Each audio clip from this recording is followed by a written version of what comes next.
औज़ुबिल्लाहि मिनश शैतानिर रजीम बिस्मिल्लाह। जैसे Pakistan versus Zaheer Ahmad case के हवाले से बात करेंगे, और आज मैं इस वीडियो में दो तीन बातें क्लियर करना चाहूँगा। मैंने कल भी इस सिलसिले में थोड़ी सी बात की थी,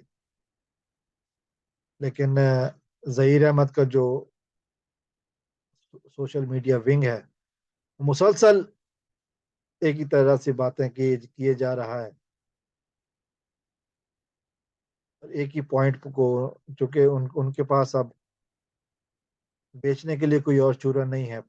उनको पता है कि अब जहीर तो गियो, जैसे वो सोराब बरकत का अंदाज है ना, जहीर तो गियो, नूर बीबी भी गियो, शबीर अहमद भी गियो, और जो इनके सहूलतकार हैं वो भी गियो गियो, सारे गियो गियो गियो हो रहा है, होने वाला है। अब ये लोग पैसों का इल्जाम लगाकर शायद अपनी डूबती हुई साख को बचाने की एक और कोशिश कर रहे हैं। डॉक्टर शुजात अली और ताहिर साहब के साथ दरमियान जो भी मैटर्स हैं, मैं इस पे बात नहीं करूंगा, सॉल्व हो जाएंगे। लेकिन जो बात कहने की है कि मेहदी अली काज़मी साहब के ऊपर इल्ज़ाम लगाए जा रहे हैं। मेहदी अली काज़मी साहब ने पहले भी कहा है कि मैं ज़ातियात के ऊपर इल्ज़ाम नहीं करता, जो चूँकि हमारा मकसद इस केस में साथ होने का, उस मज़लूम बच्ची के लिए आवाज़ उठाना है। वो बच्ची जिसको अगवा किया गया, उसके बारे में आवाज़ उठाना है। हमें इससे मतलब नहीं है कि मेहदी अली काज़मी साहब कोई चोर हैं, डाकू हैं, मुजरिम हैं, क्या है। कि ज़हीर को किसने हक दिया कि उनकी बेटी को उसके घर से अगवा करे, वर्गला कर ले जाए। जो हमारा असल मुद्दा है वो यही है, जो हमारा असल मकसद है वो इस चीज़ को हाईलाइट करना है। आज तक किसी ने मेहदी अली काज़मी के ऊपर फ्रॉड का कोई मुकदमा नहीं बनाया, कोई साइबर क्राइम का कोई एफआईए में मुकदमा ही नहीं है।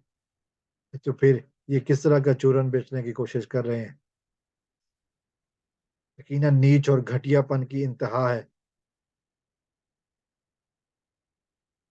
मुझे इससे कोई गर्ज नहीं है कि मेहदी अली काज़मी साहब के बारे में क्या क्या बातें कही जा रही हैं। मुझे सिर्फ ये गर्ज है कि जो जिस मैटर के साथ, जिस वन पॉइंट के साथ हम उनके साथ खड़े हुए हैं, और वो है उनकी बेटी का अगवा। और ये वाहिद वो पॉइंट है जिसके ऊपर कोई कंप्रोमाइज नहीं है, और हमें इसके अलावा किसी और पॉइंट पर बात भी नहीं करनी है। I don't care about anything else. I only care about वो कमसन बच्ची। मैं खुद बच्चियों का बाप हूँ, मुझे पता है कि बच्चियों का मिजाज कैसे होता है। I only care about one thing, and that's one thing is that poor child, that child only. उस बच्ची को अगवा किया गया, उस बच्ची के ऊपर जुल्म सितम के पहाड़ तोड़े गए, उसको जिस्मानी तौर पर भी, जहनी तौर पर भी तशद्दुद का निशाना बनाया गया। That is my only concern, and I will continue speak on that topic. मैं इस मौजू पर बिल्कुल बात करता रहूंगा जब तक के मुजरिम को सजा नहीं हो जाती। इसके अलावा किसी और मौजू पर मुझे बात नहीं करनी है, क्योंकि अगर किसी को कोई शक है, कोई इतराज है, कोई और पॉइंट है, तो जाए एफआईए में रिपोर्ट करे, जाए साइबर क्राइम को रिपोर्ट करे, जाए जाए किसी और मुकदमे में। और अगर वो सच्चा होगा तो उसको डिसीजन मिल जाएगा सबूतों के साथ। यूट्यूब पर बैठ के कोई डिसीजन नहीं बनता है। अगर मेहदी काज़मी ने फ्रॉड किया तो फिर जाकर मुकदमा करो उसके ऊपर। एक ये चार झूठों के गैंग के साथ कजाबा गैंग जो बैठकर करता है, तो अगर कजाबा गैंग के पास कोई सबूत है कि मेहदी काज़मी ने फ्रॉड किया, तो फिर क्यों नहीं जाके मुकदमा कराता। ये डुगडुगी बंदरों की महफिल सजाकर कजाबा गैंग वाले अगर ये समझते हैं कि वो कामयाब हो जाएंगे, तो यकीनन उनकी बहुत बड़ी भूल है।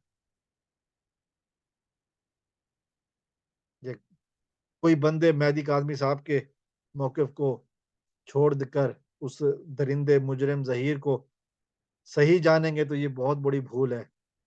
This will never happen. हम कल भी मानते थे कि मेहदी अली काज़मी का मौक़िफ़ सही है, हम आज भी मानते हैं कि मेहदी अली काज़मी का मौक़िफ़ सही है। उनकी बच्ची के साथ ज़ुल्म हुआ और हम उनके साथ खड़े हैं। पाकिस्तान ज़िंदाबाद।